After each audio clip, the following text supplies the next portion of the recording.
রোজ দিনের মতো আজকে আর রাতে ডিনারে রুটি খেতে ইচ্ছা করছিল না, তাই মাকে বললাম যে আমি নিজের মতো একটা কিছু বানিয়ে নিচ্ছি। তো যাই হোক, রান্না তো কিছুই পারি না। যাই হোক, যেটা করলাম শর্ট ভিডিওর মাধ্যমে তোমাদের সাথে একটু শেয়ার করে নিচ্ছি। তো কী বানাচ্ছি চলো তোমাদের সাথে একটু শেয়ার করি। হ্যাঁ, আজকে রাত্রিবেলা একটুখানি ম্যাগি খেতে ইচ্ছা হলো। তো ম্যাগিটা একটু অন্য স্টাইলে বানাচ্ছি, যেটা গ্রেভি হয় সেরকম না। তো একটু অন্যরকম বানাচ্ছি, যদিও রান্নাটা তোমাদের কাছ থেকেই শেখা, তবুও নিজে হাতে একটা ট্রাই করার একটা আনন্দটাই একটা আলাদা। আর সেটা তোমাদের সাথে শেয়ার করার সেটাও একটা আলাদা আনন্দ। তো যাই হোক, ম্যাগিটা একটু ছোটো ছোটো টুকরো করে ভেঙে নিয়েছিলাম, তারপরে জল গরম হয়ে যেতে তো ম্যাগিটাকে ঢেলে দিয়েছিলাম। তার ম্যাগিটা ছোটো ছোটো কারণ করে নিয়েছিলাম যাতে একের সাথে এক গায়ে না লেগে যায়।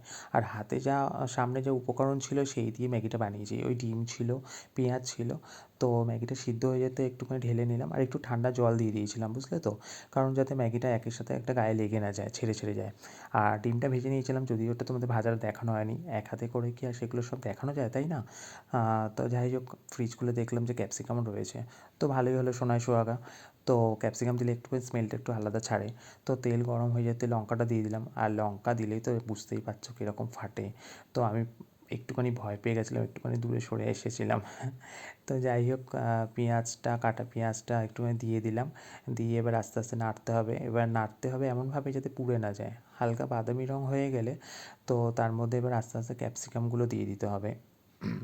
তো ক্যাপসিকামগুলো দিয়ে দিতে হবে। ক্যাপসিকামগুলো এমনভাবেই না নাড়া হয় বা ভাজা হয় যাতে ক্যাপসিকামের যে সুন্দর যে স্মেলটা সেটা চলে যেত না যায়। আর ওইটা বেশি বেশি ভাজা হয়ে গেলে খেতেও ভাই ভালো লাগবে না। এবার তোমাদের যদি মনে হয় যে একটু বেশি ভাজলে তোমাদের ভালো লাগবে, তাহলে তোমরা ভেজে নিতে পারো।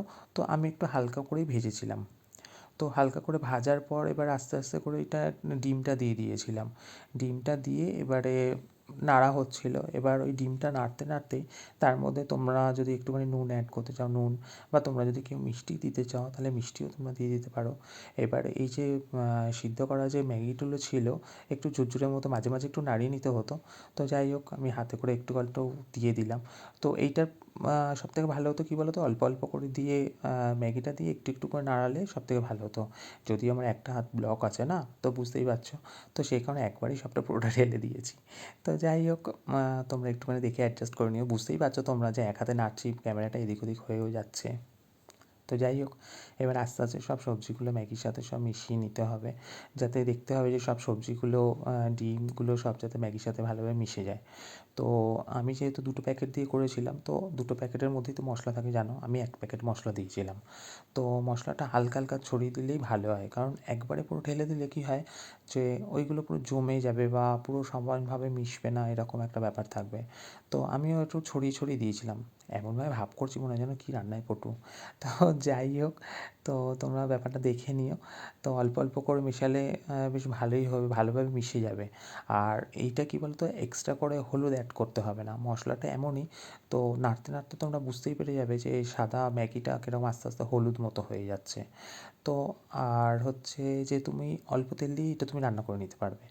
তো আমার তো বেশি তেল লাগেনি। তো এবার গ্যাসটা অফ করে নিয়ে তুমি এবারে সার্ভিং যে বোলটা আছে সেখানে তুমি তুলে নেবে আস্তে আস্তে। তুমি সার্ভ করে নেবে। এবার তোমরা চাইলে তুমি পেঁয়াজ দিয়ে, শসা দিয়ে তুমি গার্নিশিং করতে পারবে।